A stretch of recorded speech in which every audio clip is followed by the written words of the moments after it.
I just have this inner inkling of that there are always solutions to be found in nature and creation, and just getting as close to that as possible is somehow really beneficial and what we kind of need. And so actually just even in the last week, I've learned even more about this, that the words whole and holistic and healthy and even holy, they actually all have the same root about being unbroken and whole.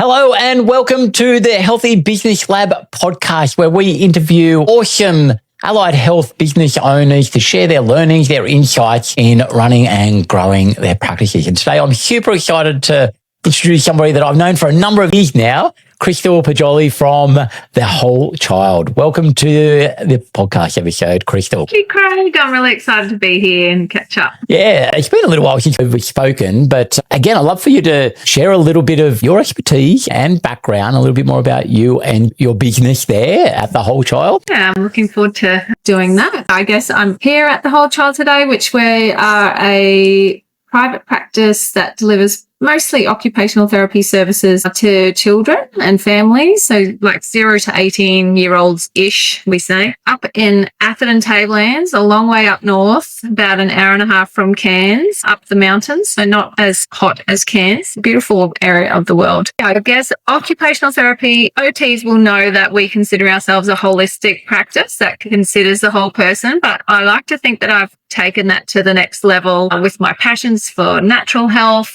as well as it's just different elements that really do consider the whole person in a really big way. So, yeah. I love that. And I think I've been talking to a number of OTs recently, and it is that kind of, like just speaking with another one of our guests that we've got coming up as well, who're talking about, of all the allied health modalities, the OT space is quite often thought of as covers the whole a little bit more than some of the others that are a bit more directed and targeted in certain areas of what they do. But I'd love for you to delve a little bit deeper on that, your approach and how you have taken things to that next level, and sort of want to put it through the lens of things that business owners, and I know your focus is mainly children there, but it's that idea of things that we can take away from the natural spaces, and you alluded to some of your approaches to that area, but dig a little bit deeper into that expertise and how you do go even more broadly and how that can apply to anybody. Yeah, well, I guess this journey of bringing it all together with OT, it kind of stemmed from a long-term passion that I've had for natural health. I just have this inner inkling of that there are always solutions to be found in nature and creation, and just getting as close to that as possible is somehow really beneficial and what we kind of need. And so actually just even in the last week, I've learned even more about this, that the words whole and holistic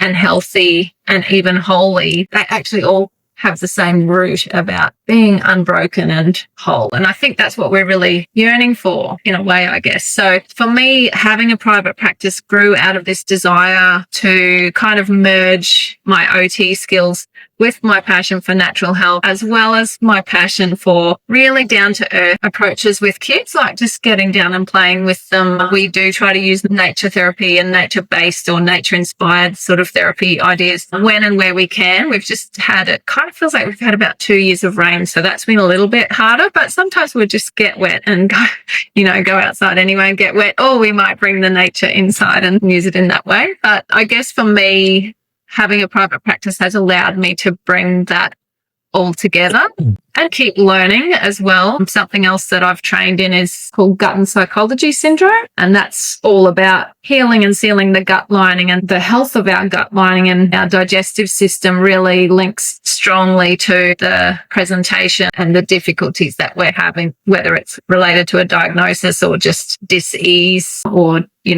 things not going so well within our body, our soul, our spirit kind of thing. So, yeah. Oh, I love that. There's so many things I'd love to sort of dig into. You mentioned a few of those things, and any little tips that fellow business owners can bring into even their own life of getting back to nature, bringing the outside nature in, or getting out, that's going to help them just be better, feel better, to be able to do what they do and then be of a better service to their clientele because they're feeling better themselves. Any quick little ideas and takeaways that you could share? Yeah, well, I do feel like actually this is probably the forte of the OT. We're kind of really good at this stuff. So when we're doing it well, hopefully we do it for ourselves as well and kind of weave in those holistic approaches that really help us into our daily rituals and habits. I guess I do love to kind of nurture myself in a number of different ways. But for me, even just some really simple ones, maybe it is because it's rained up here a lot recently, but just making sure to try and get some sunshine and to really see the sun. The sun's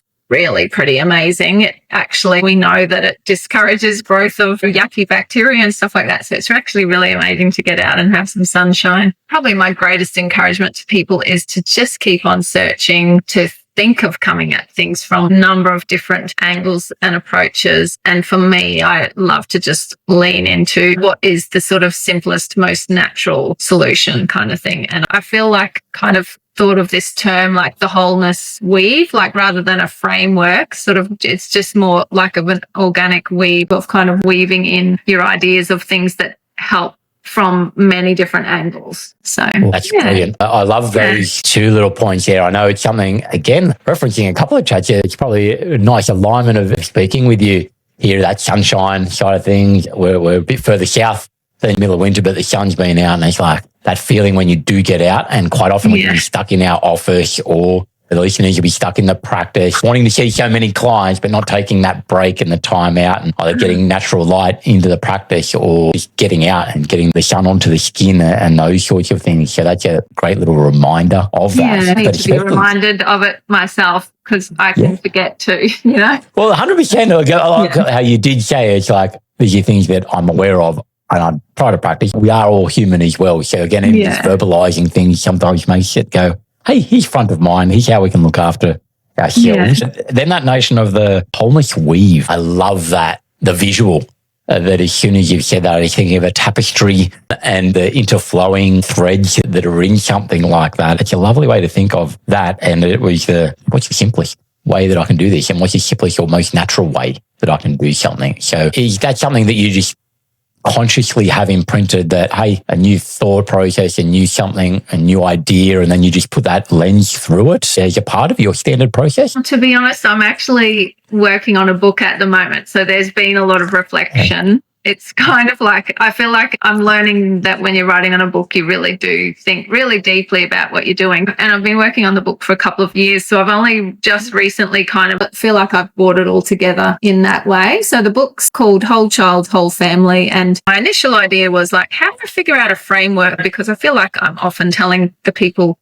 that I see the same things over and over. The practitioners that I'm supervising, I'm often teaching them those same things. And then even, I guess, because as a mum, I've raised 6 children, very healthy sort of natural strategy. Like if someone's sick, nobody's ever had Panadol, I would generally go to the pantry or my remedy kits. And so just a way of bringing that all together. That's what I wanted to be able to do, because I feel like people often ask me, how would you deal with this? How would you deal with that? What should you use for this? And I wanted to be able to bring it all together, but it's a lot to bring together. So it kind of does feel a little bit like I'm trying to pull all these different threads together. And eventually that's just a recent thing that I've kind of gone, because I had this idea that it would be like a framework, but then a framework didn't feel like a framework, felt way too structured, and it felt a bit like a list of things of you need to make sure you're doing this, this, and this, and this, but it's actually really not like that at all when you've got children with any kind of challenges, or having that in the context of the family as well. So the weaving idea kind of felt like, that's much more what it feels like.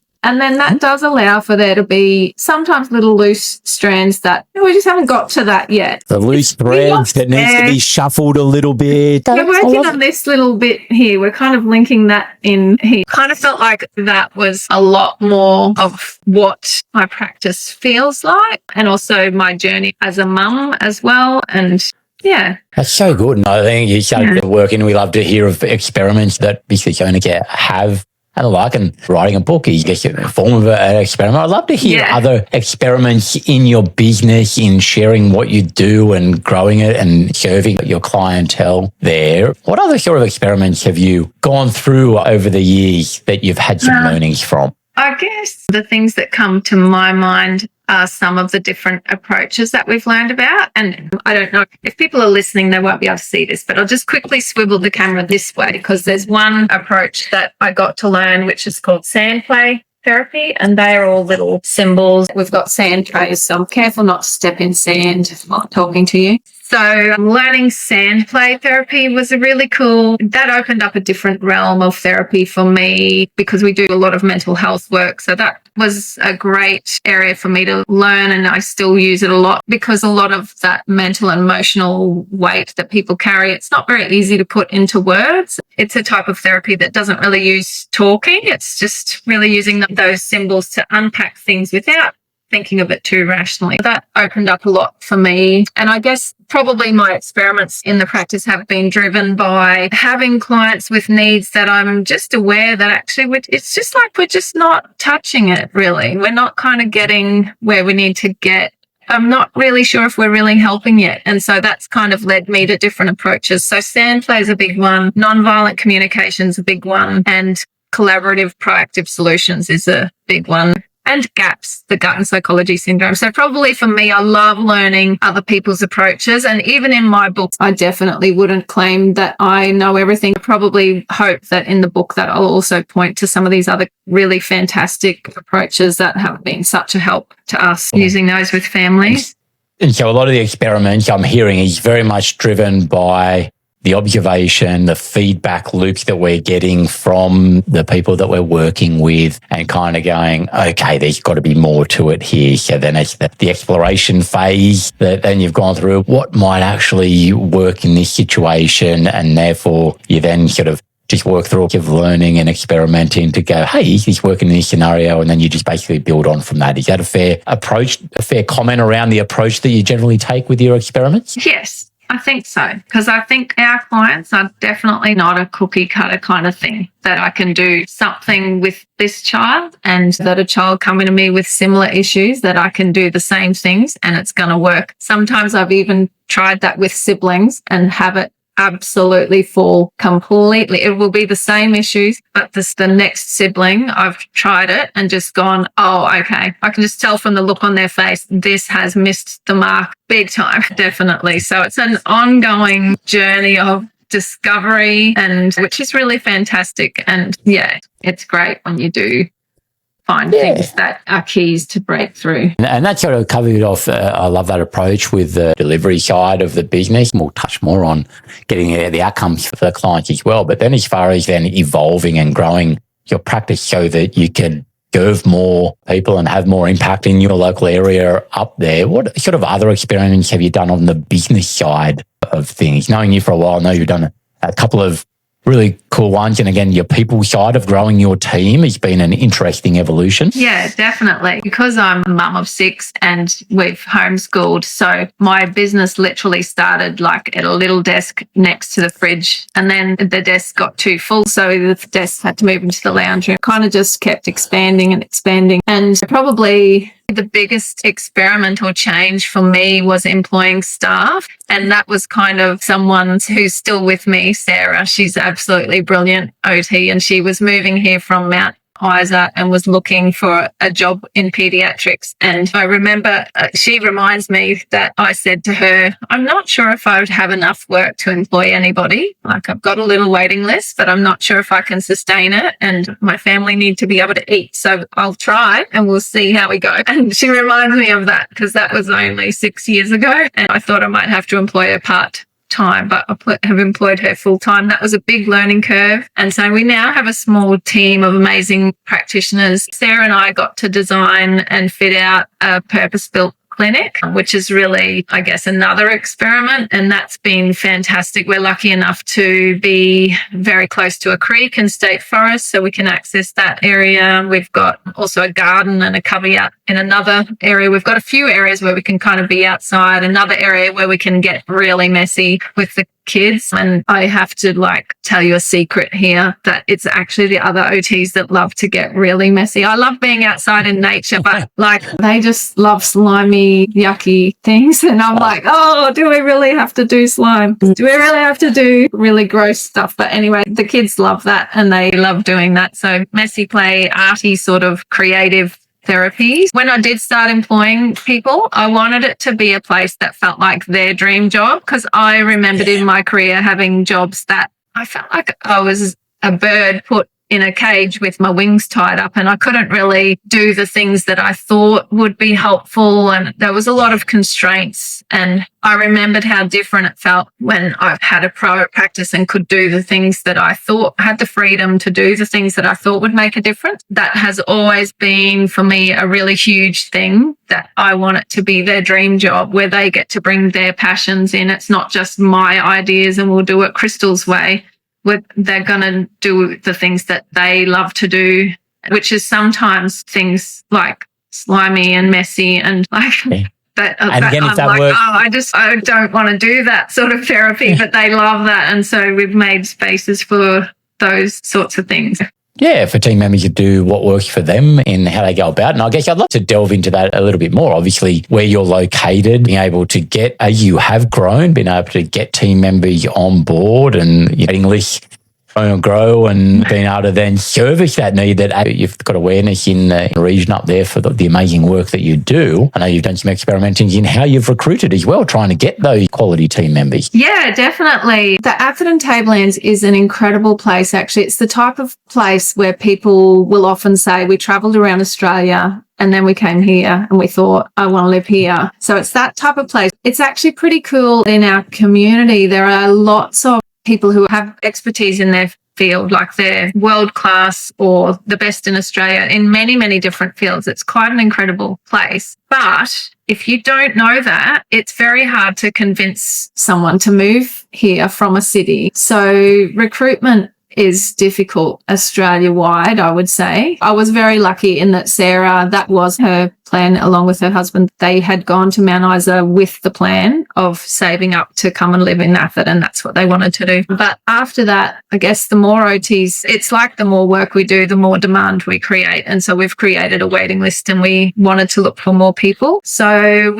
one big experiment in that way we did was sponsoring an OT from overseas. Anne Friel's from the Philippines and she's been with us 4 years. And yeah, we've had a brilliant experience in doing that. She's an excellent OT, much loved in our community, and very sadly at the end of the year, sad for us, excellent for her, because this is another thing about OTs. It's all about living your best life and living your dream. And she's only ever been a pediatric OT, and you can tell she's just gifted at it. But she's also got this other passion to do with marine studies and the ocean. So she's actually going to take a year to go and study that next year at the Gold Coast. And it might be that those two worlds merge back again for her. I do say to her, like, keep me in mind. Maybe there will be some way that something could happen. Speech therapy.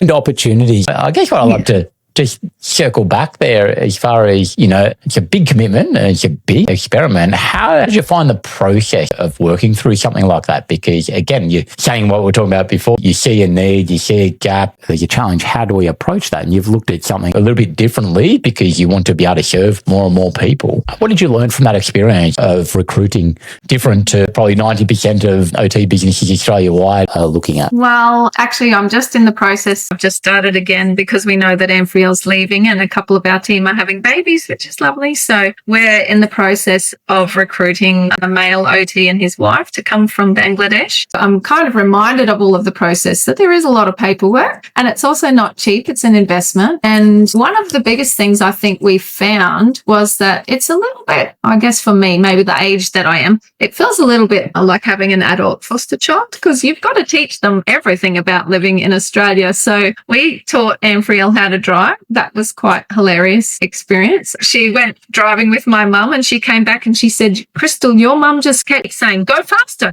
go faster, go faster, go faster. And I went to mum and said, why are you telling her to keep driving so fast? Like, it's really unsettled her. And my mum said, Crystel, it was an 80-kilometre zone and we were doing 20 kilometres per hour and I kept telling her to go faster and we finally got up to 40 kilometres per hour and I kept telling her to go faster. So we've helped with all learning about Medicare, tax that is done really differently here, superannuation, also. There's a lot to learn, really, to live in Australia. And yeah, that's a big thing. One of the key points, again, at the end of the day, it's a bit of an investment, is what you sort of said there. But that's where I love that comment because it goes to show, well, you realize that your people are an investment and you are investing in your people. And by doing that recruitment approach that you are doing, it's bringing it front of mind, where you go, a lot of people out there don't think of their people as, hey, we're investing in that and the like, but you're very conscious of it at the front. This is an investment. We are doing that. And we're going to do all these things to make sure that they can be the best that they can be for the business, but it's going to actually be a great benefit and a development. And what I'm hearing as well is you're very much a part of their life, your team's life. How can we develop them so that we can give opportunities, whether it's inside or even outside of the business? Yeah, definitely. I would say that was something I learned really early on, that the employees or the staff or the team members are as important as the clients. So looking after them really well, like without them, I guess, especially because we've grown to have a small team. So then without that team, then we don't have clients. So we can't do what we love to do. So I put a lot of energy actually into learning. That was a new learning curve for me. And so I invested in having some HR coaching with your wife, Lauren, which was really awesome. Just, I guess, and I was actually struck by how many times Lauren would give me advice that sounded just like the type of things that we OTs would recommend for children and parents. But I was just struck by how much of the communication skills and how much was really similar to those other sort of skills that OTs would use anyway. But it was just that I needed someone to help me see it with how to really build a positive team environment and build really good relationships with individual team members and things like that, because you need to be able to talk about sometimes stuff that's really hard, or even there's been a number of different things happen in recent times that will impact the business. I say even, for example, with staff changes and with NDIS changes, and we need to be able to talk about that and figure out ways to make decisions together as a team. I love that. I know that you've experimented with investing in your own learning on that business side of things, and you touched on the people there. And I know it's, again, you've got a lot of the knowledge over there. It's just how can you get that extra little bit and put the business lens on it, because you've got a lot of people skills and the communications, how to ask great questions and get those sort of information. But then when we put a business lens on it, it's something that, again, you've done quite well through experimenting and investing in support around those business side of things. Definitely. I would say I have probably applied for every grant that existed, I would say. And I was successful with some of them, but also sometimes it was grant funding, but other times it was just investment. But I've always invested a lot in coaching, especially in areas that I feel like are my weak spots, because I think most allied health training, definitely OT, we learnt no business skills whatsoever. So I knew I needed to learn a lot. And I read every book that I could find. Actually, one of my admin officers, after I employed my first staff member, I was trying to make payroll, but the payments for services hadn't yet come in. And she said to me, "Oh, Crystal, I've just read this book, Profit First, and you need to read it." That was something that started. I did read it, but I struggled to implement it. And I thought, well, I'm going to try to do this well, because it's not my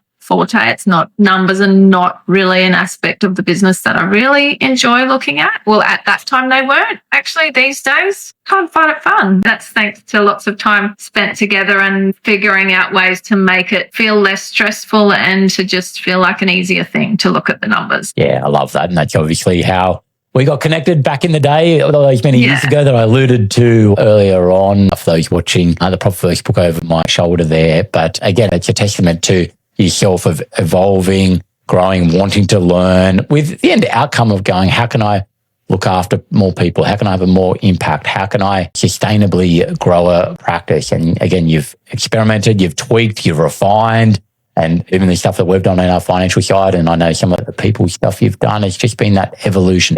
Nothing happens overnight and the like. And so that's been brilliant. So many cool experiments. And that's why I love talking to you. There's been so many things that you've done, you've tested, you've tried, you've learned from over the years. And you can, again, see where this is going for you and moving forward. I'd love for you to round out our conversation now and to talk an example of the transformations that you've seen with clientele. Again, you don't need to give specifics for giving away any private information and the like, but just from the work you've done and how you approach it, and very much that nature-based sort of avenue that you go down there. I'd love to hear some of the transformations of what you've been able to achieve with your clients there. Yeah, so there's probably a few clients that come to my mind, maybe because they've had the biggest transformations, and actually I'm not seeing them now, which is great. That's because that's the aim of my game, is to not be needed. But for each of these ones in my mind, some of the toughest stuff was, I don't like using the word behaviour so much, but I guess for want of better words, their behaviours were really difficult and very aggressive, very violent, different for each of them, but, violence towards property to the point of needing lots of home renovations frequently, or violence to other family members to the point of needing emergency services and things like that, or violence towards self. So, and really extreme ways. So very violent, challenging behaviours. And I guess it's always kind of meeting people where they're at and figuring out what approaches they might be interested in using. For each of those kids, one of the biggest things I did, which is what we would do with every client, and that is building therapeutic relationships. So, which often comes through what they're really drawn to. So with each of those kids, they would still consider me someone that they'd be really close to, and a real person who was just there just for them in that time. Sometimes that did mean, I do remember going on bushwalks and stuff like that with one of them, who really does kind of love to, really obsessed with spiders. I was like, we're going on a bushwalk with one deal, and if we see spiders, we're not bringing them back and not touching them. But through using approaches like collaborative, proactive solutions, which is a way of trying to just figure out some practical things that the child is finding difficult to do that other people would probably like them to do, that is probably leading to those really tough behaviours, and trying to find out from them, oh, what's up with that? Like, I noticed that it seems really hard for you to go and feed the dog. What's up with that? Like, what does make that so hard? And really hearing from them about why that is hard, and then so really, really, really hearing from them why it's hard, which often, especially teenagers, they might just go, I don't know. So it takes a little bit to figure It's out. a long process. So again, transformations don't happen overnight, do they? No. And then working together with them to figure out solutions, because when they understand why it's difficult and when you understand, then the solutions are often really simple. So with each of those three kids, using that process, as well as we use something called nonviolent communication, which is really cool. It's actually probably something our world needs whole lot more of. It's about considering that tough feelings relate to tough underlying needs that haven't been understood or met. Using those two main approaches, some of the families also looked at gut health. We tended to be inside or outside in really varying ways.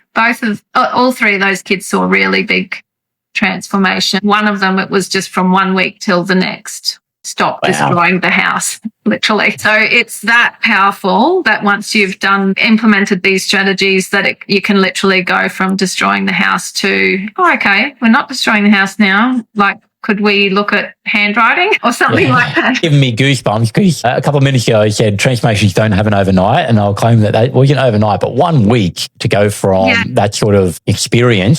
Two of those three kids did have that really quick transformation. Like by the next session, it's like, oh, okay, things have drastically settled. Wow. And you just kind of keep working through different issues then. But the kids are building, skills. And so they can also learn that, okay, when challenges crop up in life, I can figure out how to handle it. Yeah. Like there's a way to handle it. I don't have to fall apart and destroy everything around me. I can figure out how to handle it. That is so good, and I think it's a great encapsulation of what we want to share here. We want more amazing practitioners like yourself and business owners out there creating those transformations, and really appreciate you sharing your stories, your insights, and again, some of the experiments you've gone, because we want people building amazing practices, employing more people, giving access and growing teams, educating team members, and all these sorts of wonderful things that you're doing there. I really appreciate you sharing those stories and insights. Yeah, it's fun to reflect. And we're also looking for people to join us, for people who think that just sounds amazing. Like that was going to be my next comment. Yeah, 100%. I was going to make that comment. If people wanted to connect with you, reach out to you and explore the opportunity to work in an amazing part of Australia, where's the best place for people to find you? If they have a look at our website, www thewholechild.com.au. They'll see a lot more about our team and what we do, and feel free to get in touch. I would say that for people who are passionate about peds and about bringing their passions into their practice, then definitely just get in touch at any time when you're hearing this, because we go through seasons where we'll be actively recruiting, like right now. But then at other times, depending on what's happening for the right person, where it was just a really good fit, then it wouldn't need to be that we had a position open and a position advertised. I love that. Obviously, we'll include the website and any other little contact points there in the show notes. And I do highly encourage people connect with you, Crystel, because again, you're doing some amazing things up there. Thank you so much for joining us today. Yeah, thank you so much, Craig. It's been really, really good fun to just have a chat. Thanks for having me. So we'll wrap up that chat here. Thank you once again for listening there. And again, as always, make sure you like, subscribe, to make sure you keep on hearing amazing insights from amazing people just like Crystel. That's over and out from the Healthy Business Lab podcast. Bye. Thank you. Thank you for listening to the Healthy Business Lab podcast. Make sure you subscribe to keep up to date with all the latest episodes.